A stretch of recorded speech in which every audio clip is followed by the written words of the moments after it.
এই যে ইট দেখছেন, এটা কিন্তু বাড়ির, এই যে ইটগুলো দেখছেন বাড়ির পাঁচিল, যে প্রাচীলের শেষ অংশ কিন্তু এটা ছিল। শিকড় গজাই গেছে ওয়ালের সাথে, এই দেখেন। এই সেই বাড়ি বা রাজপ্রাসাদ। একটি সময় কতই না এই জায়গায় জাঁকজমট ছিল। রাজাদের আহাজারি ছিল, প্রজাদের কষ্ট ছিল, অনুভব ছিল, আনন্দ ছিল, ঝলমলে একটি দিন ছিল। দেখুন বন্ধুরা, কালের পরিবর্তনে সবকিছু ধ্বংস, ব্লীন হয়ে যাচ্ছে। আজ আমি তেমনই একটি প্রাসাদ, তেমনই একটি লোককাহিনী নিয়ে আপনাদের সামনে হাজির হচ্ছি। হ্যালো গাইস, নতুন আরেকটি ভিডিও নিয়ে আপনাদের সামনে হাজির হয়েছি।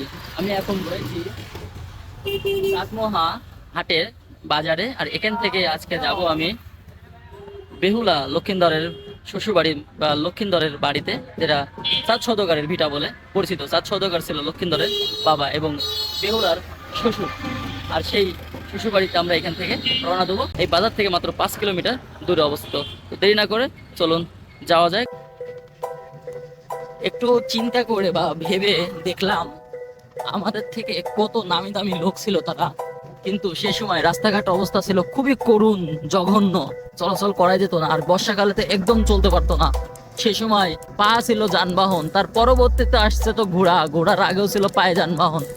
তারা কত কষ্ট করে এক জায়গা থেকে আরেক জায়গা দৌড়াদৌড়ি করছে। জাস্ট আমরা বেহুলারের কথাই নাই বলি, এক জায়গায় বাসর ঘর, এক জায়গায় শ্বশুরবাড়ি, আবার আরেক জায়গায় নিয়ে যাকে তাকে জীবিত করা, এবং এক জায়গায় আছে কূপ, বিভিন্ন জায়গায় ছড়িয়ে আছে এই বগুড়া জেলাতে বিভিন্ন প্রত্নতান্ত্রিক মা আগেকার মুঘল আমলের যে সাম্রাজ্যগুলো, মুঘল আমলেরও আগে স্থাপনাগুলোতে এখনো রয়ে গেছে।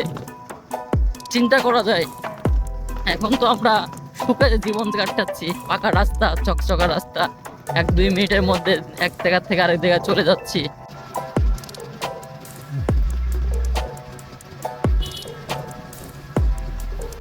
আমার সামনে যে দ্বীপটা দেখতে পাচ্ছেন, এই যে গাছপালা দিয়ে, এটাই সেই চাঁদ সওদাগরের ভিটার গাছ, বড় বড়। আমরা অলরেডি চলে আসছি চাঁদ সওদাগরের ভিটার যে রাস্তা, মেন রাস্তা, তার সামনে সামনে। আর রাস্তার পাশেই কিন্তু একটি সাইনবোর্ড দিয়ে উল্লেখ করা আছে। এই যে এখানে একটি সাইনবোর্ড দেওয়াই আছে, এখানে লেখা আছে চাঁদ সওদাগরের ভিটা। তো আমরা এখন একটু এই বাম সাইডে যে রোডটা নেমে গেছে, আমরা এখানে ভিতরে ঢুকবো। আর দুই সাইডে দেখছেন কাঁচা রাস্তা, আর এখন সব বাড়িঘর হয়ে গেছে। আর যেহেতু এটা নিচু এলাকার, অনেক ধানের মৌসুম এখন, সব ধানের কাজ শেষ করার পরে যা আউড় বা পোয়ালগুলো রেখে দিছে দুই সাইডে। আর আমার সামনে যে উঁচা যে জায়গাটা দেখতে পাচ্ছেন, এটাই হচ্ছে সেই চাঁদ সওদাগরের ভিটা, যেটা কিনা বেহুলার তার শ্বশুর চাঁদ সওদাগর, আর এটি সেই চাঁদ সওদাগরের ভিটা। তার মানে এটাই হচ্ছে বেহুলার সে বাড়ি বা শ্বশুর বাড়ি। আর এখন এটা বাড়িটাকে কিছুটা কাটা হয়েছে, সাইড দিয়ে কাটার পরে এখানে একটা লোকেরা বাড়িঘর করছে। এখন এখানে কোনো লোকজন নাই, বিদায় আমরা একটু উপরের দিকে উঠবো। আমরা এখন সেই ভিটার উপরে উঠতেছি, আস্তে আস্তে উপরে উঠতেছি।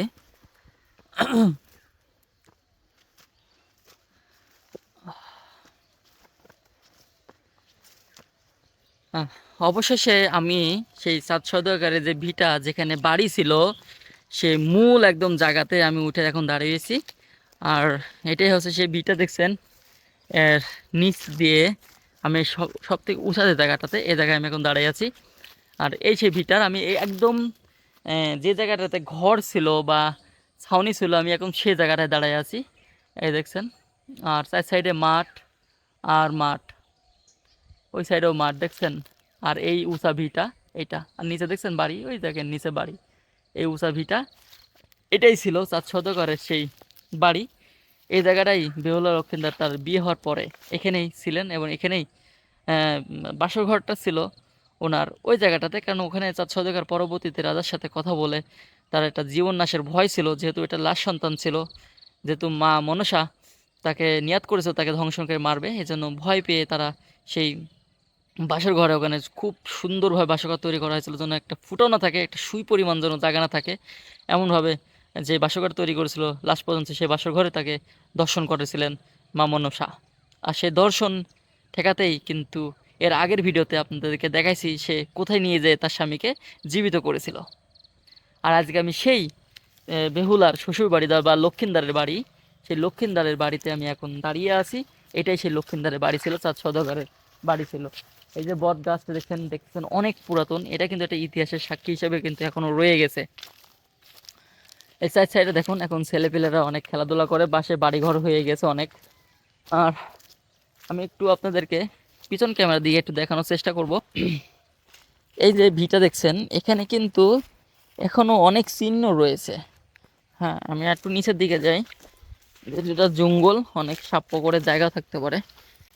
আমি আর একটু নিচে থেকে আপনাদেরকে ভিডিও করে দেখাবো, যেহেতু দেখা যাক যাওয়া যায় কি না। খুবই জঘন্য অবস্থা, এত অবস্থা খারাপ, তারপরেও আপনাদের ভিডিও সাথে করে দেখানো লাগতেছে।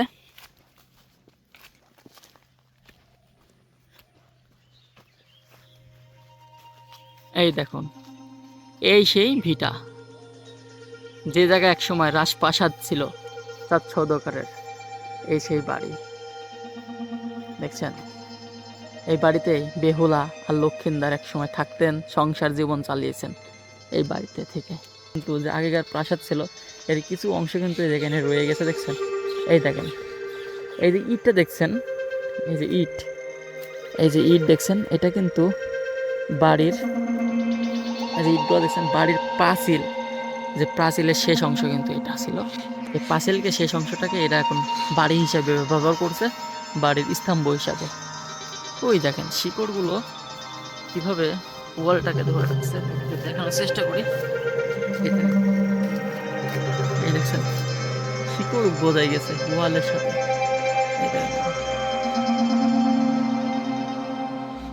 চাঁদ সওদাগরের ভিটা থেকে বিদায় নিচ্ছি। সবাই ভালো থাকবেন, সুস্থ থাকবেন। দেখা হবে নতুন কোনো এক ভিডিওতে। আল্লাহ হাফেজ।